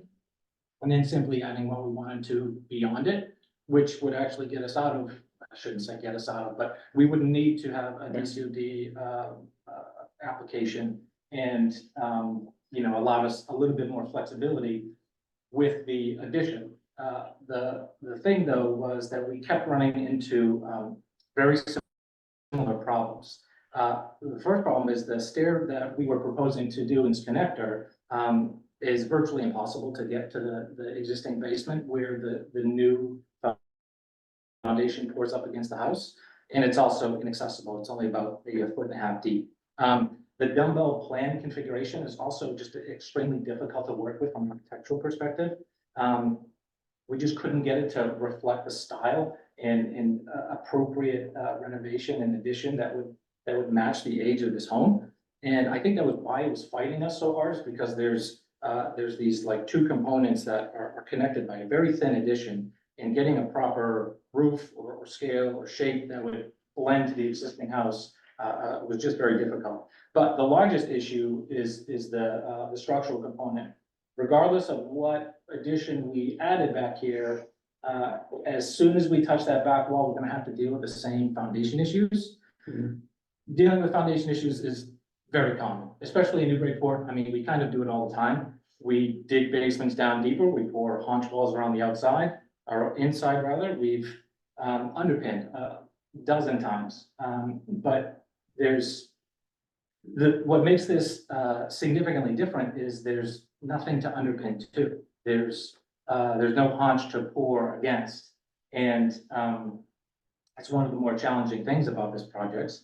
And I think, you know, looking at some of the larger issues about not underpinning, and Joe Fix had sort of gone to this in his letter, which you can also see from the 1998 edition, is they sort of poured right up against it. There really wasn't an opportunity to underpin because it's just concrete against brick, or there wasn't an opportunity to do a haunch either. And during that excavation, as you can see from that previous photo, there's like a 1 2x6 holding out that corner. It looks like some of the brick gave way, the rubble gave way, and the likelihood of that happening, regardless of what addition we put on, is pretty high. So with Joe Fix's analysis, we sort of went back to it and also realized that one of the solutions that Joe had sort of hinted to in his letter was cutting in space for steel beams to support the addition, tear out the foundation. We've done that a number of times. We've actually done that and moved barns. We did one on High Street a couple of years ago. So that's not uncommon.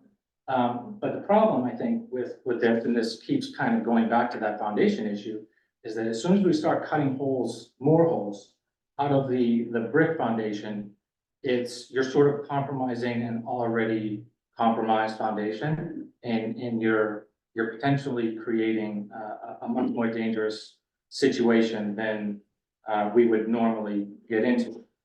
You're playing So- Jenga. What's that? You're playing Jenga. Sort of, exactly.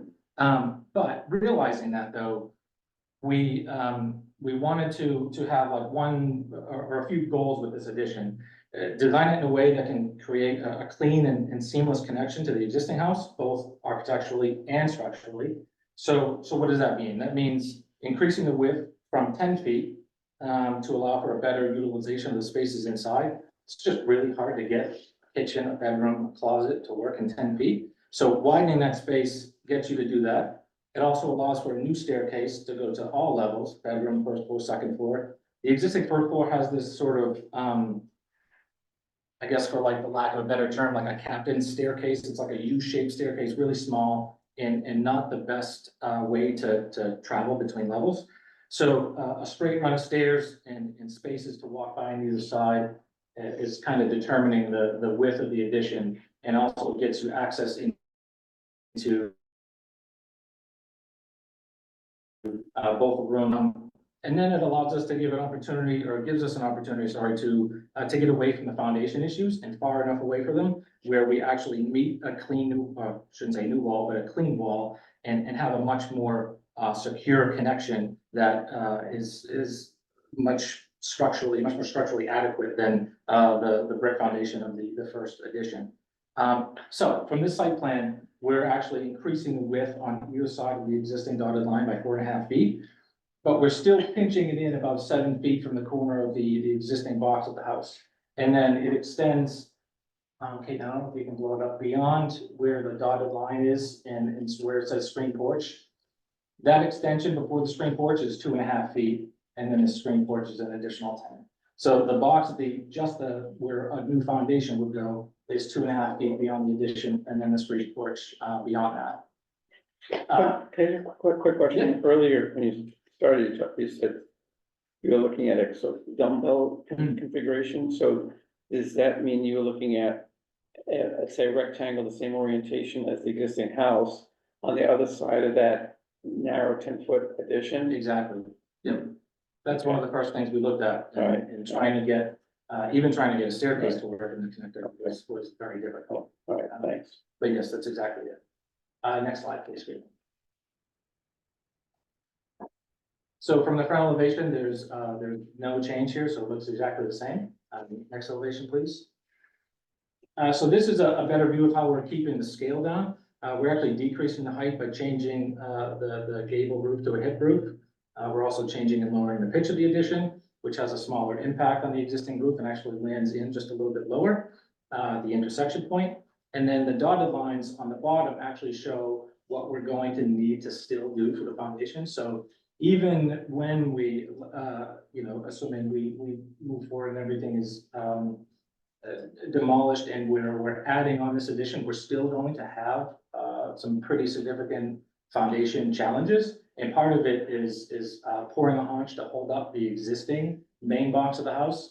And then on the lower drawing, you can see how the foundation steps in order to get down to a frost line height, which is a minimum code to get down, working with the existing grade and getting down to the finished basement getting down to the footing level of the new addition is on the far left side there.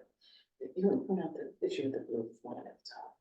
Oh, yes, so, and you'll see this better in the rear elevation, but, we realized kind of last minute that there's an issue with the existing drawing as far, do you mind if I get up and just point this? As far as where, this addition roof line intersects the house, it's actually quite a little bit lower. You'll see it from the rear elevation, but, that's a discrepancy in one of our existing drawings on both our right and left elevation. So, where this lands looks a little bit more dramatic than what the existing drawing is showing, but the rear view will show a better depiction of that. And what's the dashed line along the rear? New versus old. New versus old, exactly. Old being the original box of the house. So it just says Oh, existing. so that's not anything. No, no, Okay, that's it's just, the Just direction. a line Oh, delineating. okay. So everybody knew Yeah. that this would be Yeah. the new and that's the. right, that to the right is stuff that's not Yeah. changing it. Correct. Next slide, please. So here you can see this addition roof doesn't quite go to that peak. It is still smaller in our proposed drawings, it's wider, but, the height overall is smaller. And, that's actually it on this side. Next slide, please. So you can see a little bit, more detail here with how we're dealing with the existing grade. There's about 6.5 foot of difference from the front to the rear. So the addition's wider, but overall it's shorter in height. The change in the pitch, helps with keeping that roof line down. This side is just about mirrored from the opposite side, but we're doing a little bit of regrading here to keep the distance down from the finished first floor to where the grade would be to get that, side entry to work out properly. And then, next slide, please. So this is a DCOD calculation sheet. This is a pretty typical sort of configuration from our end, as far as what we typically show. And shows the area of concentration of work. What it sort of doesn't show here is that, we're sort of at a natural disadvantage because the house is on the smaller end. So, getting 25% to work, is really challenging with a smaller house. And a big portion of that calculation actually is that 1998 addition. If we were to separate that and bring it out, it accounts for about 1/3 of the removal that we are proposing. And it's about 390 square feet and ends up being about 16% of that total calculation. And that's it for the drawings. I didn't really speak much about materials, but we're planning on matching the traditional materials, wood clapboard siding and rot resistant trim. To your point, Glenn, I don't suspect that when the house was moved, they moved anything else other than the original frame. It's likely that the materials and windows, actually the windows on the inside have thumb latches, which are much older, probably still in the 19th century, but it's likely that those materials were added a little bit later than the original construction. But with that being said, the entire house has been very well maintained by Louise and Andrew. I think that they're excellent stewards of the house. They've been pretty meticulous with its upkeep. I don't know, Caitlin, if you can go back to one of the original existing photos of the front. It's just kind of, me kind of nerding out a little bit, but it's exciting just to see like the old integrated wood gutters still intact and still in really good shape. The siding's in really good shape, the shutters are in good shape, so there's still like wide plank floors and the mantles are all still intact. So these guys have done just a great job of keeping up such an old property. And you can tell that they put a lot of effort into that, and it's a lot of work maintaining an old home, and I would have no doubt that they would continue that same maintenance and care for Envision moving forward. That's all I have to say for tonight. Yeah, so I think the only thing that I have to add, I think that we've shown you that the first edition has significant issues. Frankly, no matter what would happen, something needs to happen with that first edition because it's got big problems for living purposes, heating purposes, and safety purposes. And the new addition that Scott and Matt have designed is subservient to the house, it's appropriately ties in with the existing structure. You're not gonna be able to see it. You can't see as you go up and down the street, you can't see behind it now. And it still stays 7.5 feet in on either side from the existing structure. And so we would hope that your recommendation would be that there's no detriment to the oldest part of this house or the area in which it's located. Okay, thank you. So what we usually do, at least what I usually do in these cases is, so as you know, they need a special permit from the zoning board of appeals. The zoning board, we send a report, historical or advisory report, call it what you will, to the ZBA, which one of us will draft, usually it's myself. So what I like to do is get if any of you has a thought or a comment that you feel should definitely be included in that historical report, first of all, covers the history of the house briefly, so that the ZBA has some background to go on, like the history of the house, and so on, so they understand the historical significance of it. And then typically we also include our opinion or finding as to whether we, and Attorney Lee just alluded to it, as to whether we feel that what they're proposing to do will have an adverse impact on on the historic house or the historical, values in, therein. So if anyone has any thoughts, then I would like to hear them so I can make sure they get in there. Let's say a question first, because Okay. I can't see the dimensions. So the new, not the new addition historically, but the proposed addition, I guess, is just as far as how far back are we going? I'm sorry. No, why don't you bring the site plan up? Yeah. So it goes 2 feet beyond what the current is. 2 feet beyond the, 2.5 feet beyond the current 1998 addition, and then after that is a 10-foot addition. A porch. Yeah, sorry, a 10-foot screen porch, yes, exactly. Yeah. That's one, then this. That's So one- if the you screen can hear porch is Chris- one of Because the- the drawings, Yeah. the drawings make it look big. Yes. And So so here's knowing the- that it comes in 7 feet on So either here's side. the existing, Okay, right? Right. And then so the new addition, the proposed addition goes 2.5 feet beyond where the existing is, and then that's screened in porch. It's 7.5 feet in from either side. What's the little bump out on the bottom there by that new patio? That's Is that just First, well, yeah, you'd be able to see that in the right elevation. It's essentially a first floor bump out with, its own roof for, like a dining table.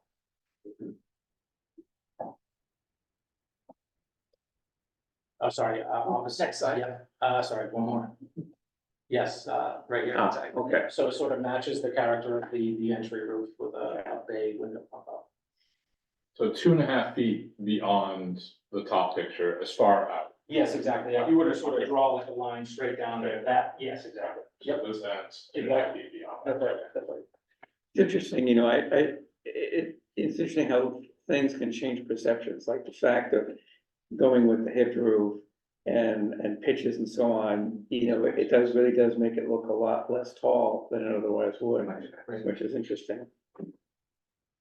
Actually, I know, just curious, Mike, so some of the elevations that seem to show the Yeah. ridge line. Yeah, your name and address, sir? Oh, sorry, Scott Clark, 40 Winter Street. Okay, The ridge line on the upper one, is right at the.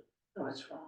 Yeah, it's Yeah, it seems like something's not right there. You're exactly right, it's incorrect, yes. So, Caitlin, if you go to the rear elevation. That's what we were pointing out at the Yes. at Oh, the I beginning. apologize. No, Yeah. so that's okay. So this is really the distance that should be shown on the left in real elevation. It's about, close to about 2 feet or so.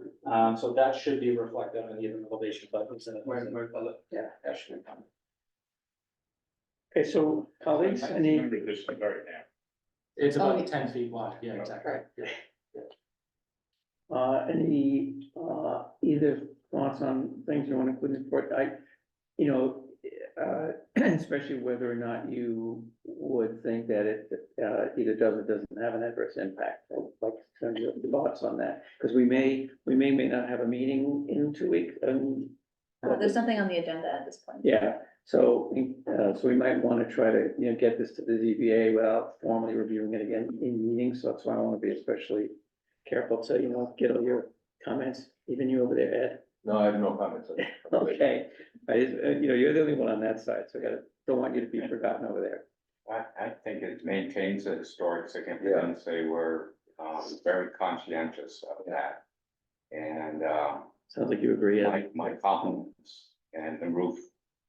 Okay, so you're seeing, enough. All right, but this is kind of double negative, a lack of an adverse impact. Right. Yeah, Right. it just. Oh, No, I you was disagree? filling in your. Oh, okay. How do you feel that? I don't see anything, alarming or about the Yeah, changing the. does anyone? That sounds like we're, No, I mean, if Yeah, the house is old, if you alter it, it's gonna have an impact, right? right, Um, well, and. But I think, I don't have an issue taking off the new edition. The old edition, or whatever we're calling it. First edition. First edition. First edition. I know, it's hard. Adding the 21st century edition, Okay, especially all right, considering so, the condition. All right, so I'll put together a report and try to encapsulate that and try to get it over to the, ZBA in a timely fashion, so you can, continue with the process of getting the permit and so on. Great, thank you very much. But it Thank you. sounds like, I think you can go away from tonight's meeting feeling that it's, that you can expect not to have any nasty surprises. No adverse comments Yeah. in the. Yes, yeah, Thank that's you. what I'm getting at, Thank yeah. you.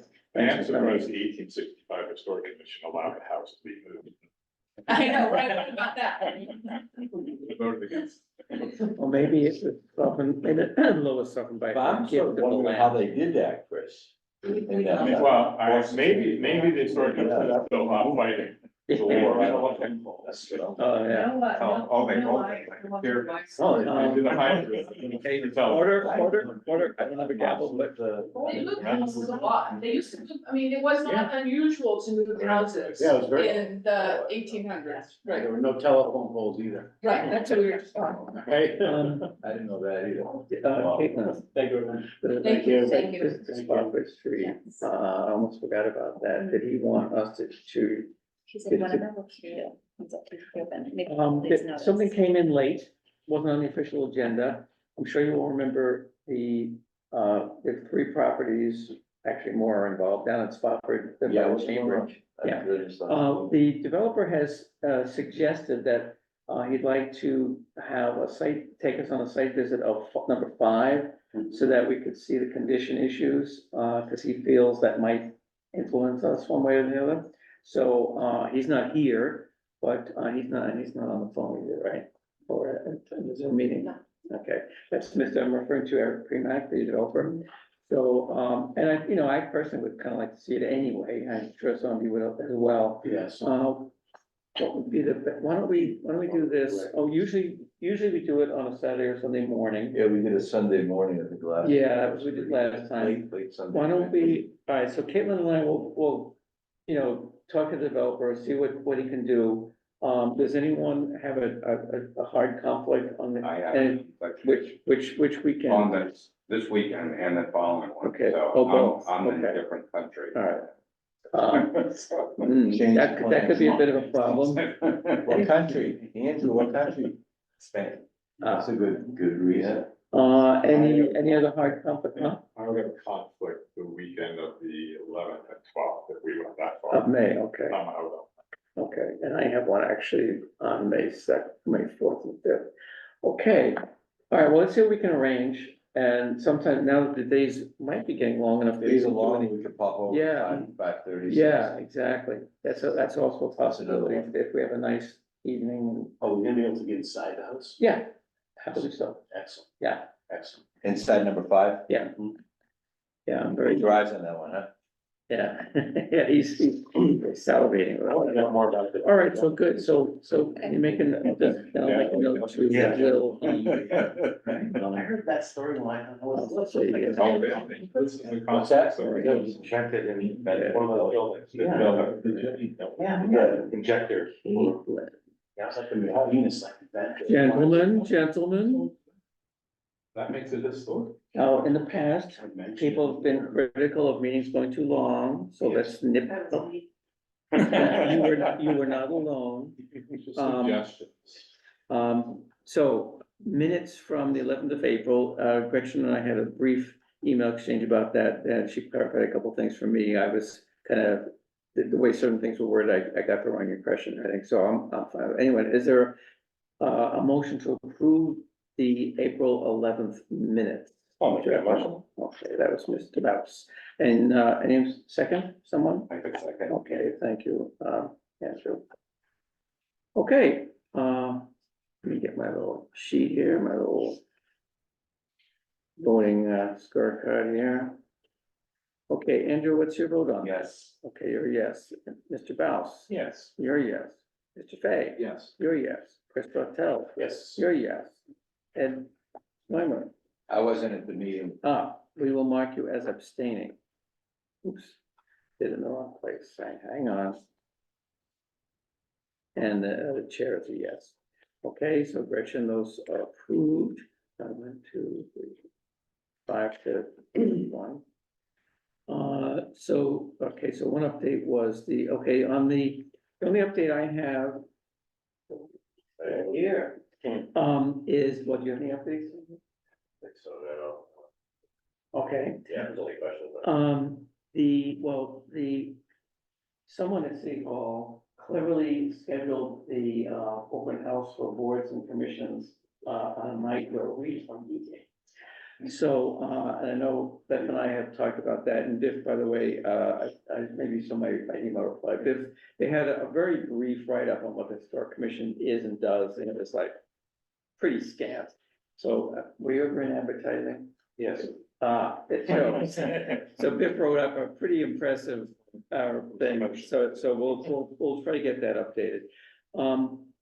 So I'm not sure what do you guys from the planning, what do you suggest we do? Like, our meeting is at 7, the thing is from 6, I think, it's from 6 to, what, 7:30 or? Yeah, and I apologize on behalf of City Hall, so this is another, we don't really. That's fine, you're welcome. Yeah, unfortunately, I have to say, there haven't been at least one other instance, like at least over the years, when this has happened before, and I know I constantly reminding folks, in other departments before, to look at the city calendar, and I don't know to what degree that was looked at here. Yeah. Obviously, if we were to see something with agenda, we had 3, we would, Well, if it's starting at 6, I mean, I would be willing to go for Yeah, at least 30, 40 minutes. Right, I was gonna ask for A couple. And if we're gonna meet in City Hall. Meeting, I think the meeting in City Hall. Well, that's, they don't really run into a problem here, so we're here. Okay, so, Biff has volunteered, and I thought I saw someone else nodding that they could show up for a little. It is, Thursday, May 9th. You're enjoying, okay, from Spain. Right. Well, some of us live the life, so we don't want Biff to be all by his lonesome, any other volunteers to man a table for a half hour or so? Mr. Sartell, I kind of leap into the breach, thank you. I can bring all my books again too. Yeah. Okay, yeah, and we'll print out, I just have some minor, modification to your version, which is quite a bit more colorful than what they proposed, and we can print out some copies here to hand out, or have them print them out even better. Excuse me, what time was that on May 9th? 6 o'clock. So you can spend, I don't know, 30, maybe 45 minutes, but don't be late for, actually, wait a minute, May 9th, is that the one we might not have? You're right.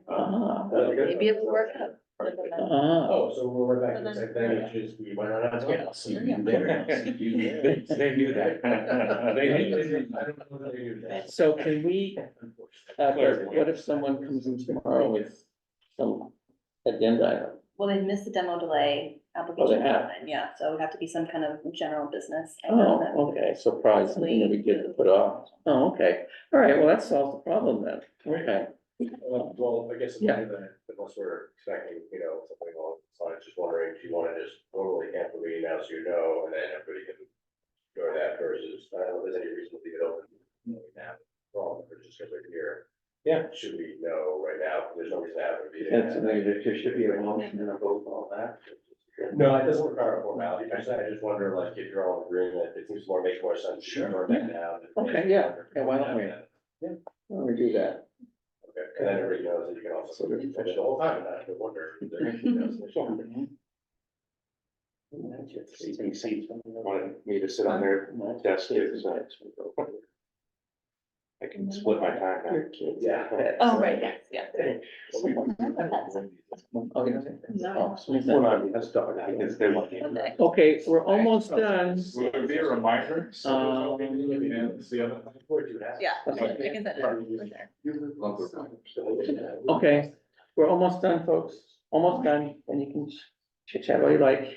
I think the only, Before we make a motion to adjourn, I want to maybe ask you, or I don't know. Because we brought up an email about the 1-year demo delay. Right. And what really happens. I think my curiosity about it is, if somebody is under a 1-year demo delay, are they able to go to whatever boards, other boards they need to get Oh, yeah, the permits, permissions. like, ready? Yeah, there's really nothing that precludes them from going over the other permits that they have to go for, but the problem they have is they obviously have to juggle and make sure that depending on what the work is that they're doing, that they want everything together, schedules, that is not a problem. Because when they try to pull building permits, do construction work, it has to meet all the codes. applicable. So it'd be their obligation then, obviously, we deny it, basically, bottom line is they would have to juggle, make sure that you've got the place, and obviously, if there's a discrepancy. Also, that's an issue, because they may, want to make sure, of course, that all boards, very so, it's not, long. So long. Yeah. So obviously, there's different, considerations for different types of permits, how they might impact, an applicant or a developer. But yes, they basically have that schedule. I brought it up because I was thinking it, and on some Instagram posts, people were commenting from other cities saying that they're seeing developers intentionally just waiting out the 1-year delay. As sort of a, loophole, I guess. I mean, it's part of the process, I guess. But so I guess my concern was that these folks could go, okay, well, yes, go ahead and make a motion that, you're under 1-year demo delay. And so we can start doing our design, so we'll get all of our approvals, and at midnight 1 year later, they can, and it's, nothing we can do. I guess my initial thoughts of that are that I think most people these days, at least that we've seen thus far, most folks still want to proceed with a project on the track, and so they see the additional company to use. Yeah. Right. There's certainly the threshold where someone says, all right, I'm just gonna sit on it and wait a year, and so. But, ideally you're having some sort of, back and forth to try to get something on at the end of the day. At the end of the day, obviously, we have to use the tools we have available. Yeah. Yeah, I almost put it in that email I sent that, according to the, what the city councilor was primarily responsible for drafting those original, those ordinances, DOT and the COG and all that. I think in demo, did I even do the demo delay one as well? It is, I was actually gonna speak to that, yeah. Yeah, the feeling was that was, they couldn't get they were doubtful that the city council would approve anything stricter and harsher than that. And, I know so let's fast forward now, a few years, because it's been about 8 or so years, those have been around, some of that ballpark. So is today's city council more or less agreeable to preservation, right? Because a lot of the city, If I could, because I don't know, in terms of what you were asking about, Biff, I'm wondering, because that's definitely context for the local historic district, right? And maybe the decog, right, that's the primary piece that, where that decog, primarily came out of that debate, right? That was basically the tail end of that, it's a way to sort of a stopgap, if you will.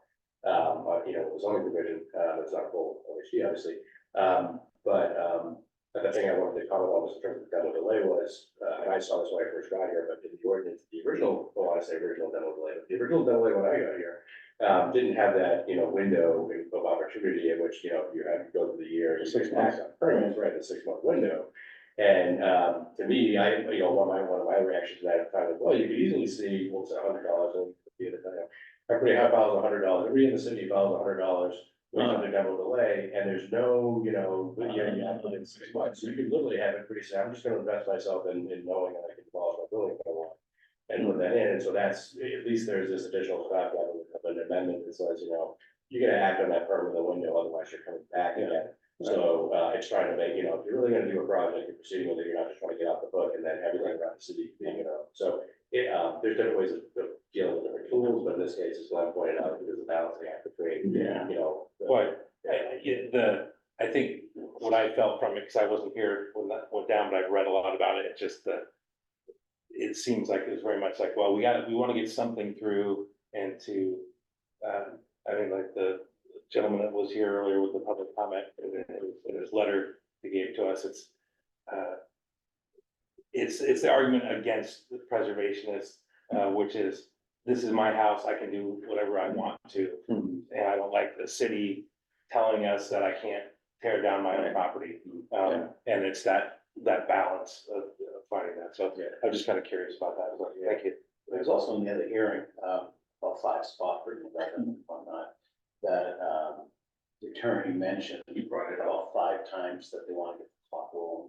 Understood, and I don't, It was no secret. It's like, There's all no right, well, secret. sure, we just do it. So it's Yeah. like, hey, Well, folks know how long it takes to do permitting and how long to do construction, right? So, and all these things, so, it's understood, like, there are gonna be instances in which they say to you, look, we know that at the end of the day, if you're gonna put out maybe a moratorium, who's basically signaling they're prepared to do that if necessary, right? So, and to your point, you know, there are gonna be some who, some may not say that, but some may say right off the bat, like, we know that, we're here to promote something different, but we're also looking at. Well, get good enough for this. Sorry, it's my fault.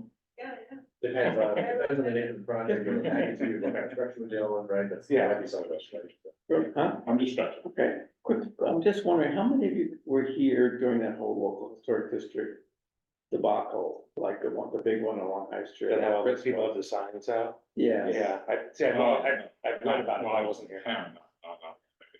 No, right, Yeah. I just mean in town to Yeah. witness that whole thing. Yeah, that was interesting. Okay, I was gonna say something, but. think of that, but- Well, I'll make a motion to adjourn, but. What are you, like, hero? I see. Well, it hasn't been seconded yet. Oh, okay, well, since I can see everybody, hang on a second, hang on. Fifth House, Andrew. So just a show of hands, is there any member who is opposed to adjournment? No.